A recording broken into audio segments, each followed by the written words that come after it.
Towering high on Route 1 in Saugus, Massachusetts is the largest Chinese restaurant in the country. Kowloon is a landmark, and we sat down with its third-generation owner, Bobby Wong, in celebration of the restaurant's 75th anniversary. Started off pretty modestly in 1950, about 40 seats, and it was started by my grandparents. My mother and father took it over in 1958 and changed the name from the Mandarin House to the Kowloon Restaurant. Over the years after my parents took it over, they kept growing the restaurant from 40 seats and did about 4 or 5 different expansions. It got to 1,200 seats now. We've always been so curious why the menu consists of such a large range of Asian cuisines. It's an evolution. So in 1950, it was really basic, chow mein, chop suey, fried rice, and there was a lot of American dishes. After my parents took over, they really had a big influence in terms of the next phase. And what took over was that Polynesian craze. That introduced the famous poo-poo platter, which is definitely not a Chinese delicacy. That became our number one seller. Added palm trees and water fountains.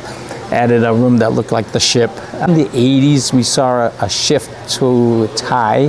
Thai food was becoming very popular. We got a chef. I originally had a restaurant in Boston. We took him in back in the late 80s. And he's still with us today. So as the years go by, we try to incorporate what's a new trend. In the early 2000s, sushi. Of course, the ongoing closing rumors had to be addressed. Closing is not in our plans at all. We are definitely going to downsize. I'm getting older, and the next generation is really not as interested in the next couple of years. This restaurant will be downsized in one of 2 buildings that we build on this property. There's going to be apartments upstairs, and on the first floor we'll have room for a restaurant. Entertainment is a huge factor for us because we have a DJ in our lounge on Friday and Saturday nights. We have karaoke. We do bingo. Many people say the restaurant is cursed from the Thanksgiving Eve brawl to the tragic accidental death in 2023. I think of us as really strictly a family restaurant. Anytime you serve as many people as we do a week, there's always going to be that off chance that you don't want to happens. As far as that tragedy, that one broke my heart. It was really a freak accident. I don't believe we're cursed, but you look at the big picture, 75 years is a long time.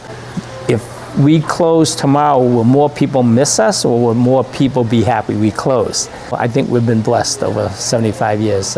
Kowloon is a true legend. With 75 years of history, countless wild stories, and a new chapter on the horizon, one thing's for sure, there's no place quite like it.